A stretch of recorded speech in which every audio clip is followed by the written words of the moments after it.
with two Jack and Jackie in the room and more coming.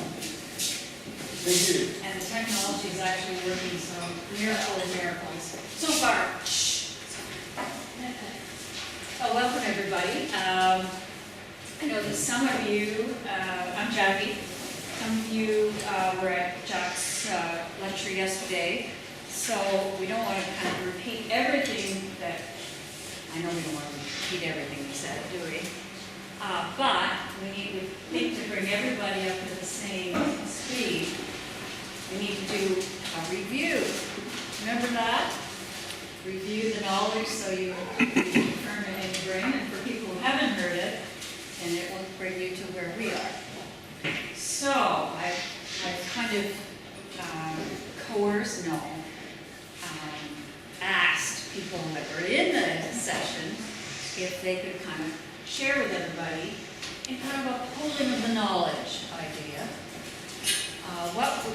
What you know about living theory, the living theory methodology, which is a concept that was created by Jack Whitehead from, at that time, the University of Bath, and that I used when I did my PhD with Jack, starting in 1996 and graduated in 2002, when I was superintendent of education. So if you wonder how someone does that, it's very simple. No social life. So, you want to add anything on? No, if you want, just say those few words about the theory. Yes. Yeah.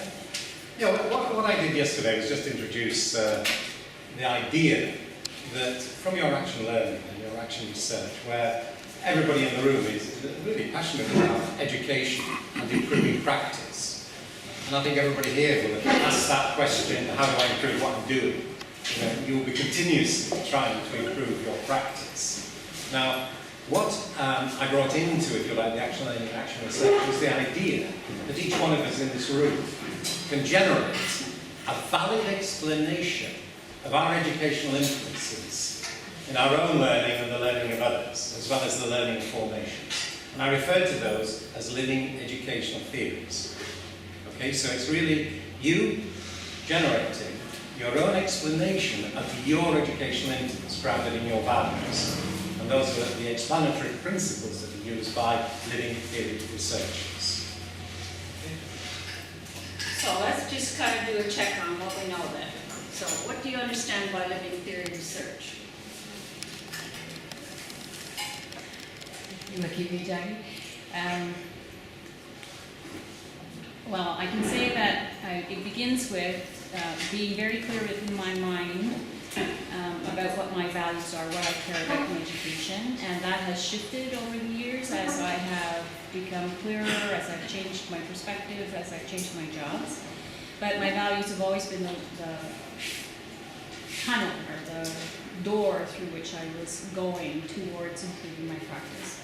I would add that living theory is really very ethereal, that it's going to be clear and then it's going to not be clear.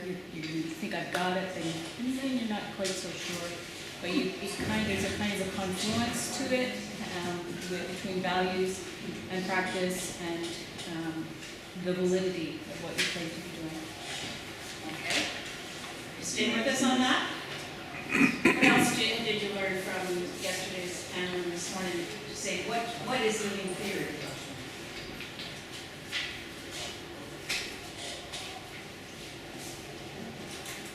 Ingrid? Can you add to that?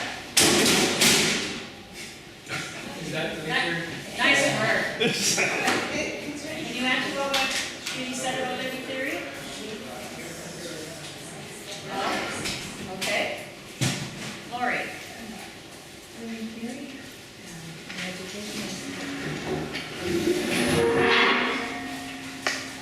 Living theory in education, for me, is being able to comment on your own and do what you really believe in, your core values, and do that in your practice and your teaching.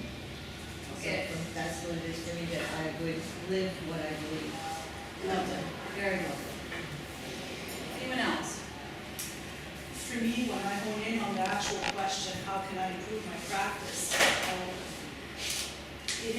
it's a cycle, so my experience in the moment will bring about more reflection that will, so it's a cycle. And also,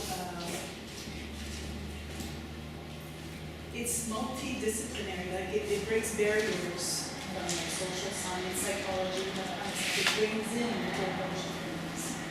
Very nice. It does integrate a lot of disciplines. It doesn't matter what discipline you're in, what practice you have, whether you are a teacher, a nurse, a business person, a police chief, it doesn't matter. Because the question's the same. How do I improve? And that's what we all want to do, isn't it? Yes. I wrote down embodied experience of energy, and I think what struck me yesterday about the discussion in the living theory, there's a dimension of bodily how we do that, and I think that was what really kind of hit me for me. Everything we live is in the cognitive realm, and how do we begin to kind of hone that into our presence and how we are.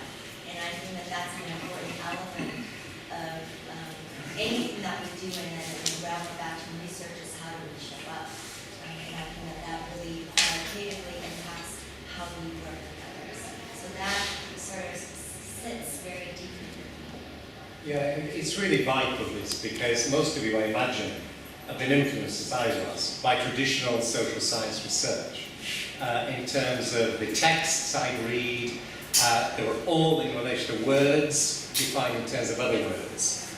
And no text communicate. For example, as I'm standing with you now, what you're doing with me, and you don't know this, is you literally are energizing me. In fact, I'm here with Jackie and Bill, Leslie's here, I've got other people I know. You are actually evoking this embodied energy, which I say is necessary to bring into your explanations of your influence. And that's why we use a lot of multimedia work. And Jackie, within her doctorate in 2002, brought in the video evidence from her work with principles to show the expression of these meanings. It's very different from the traditional academic theories that you will get. You draw insights from those, but you've got to trust that the energy that you've got and your constellation of values can be actually expressed and brought into your explanation. So I think that's really a base. It's very, very important.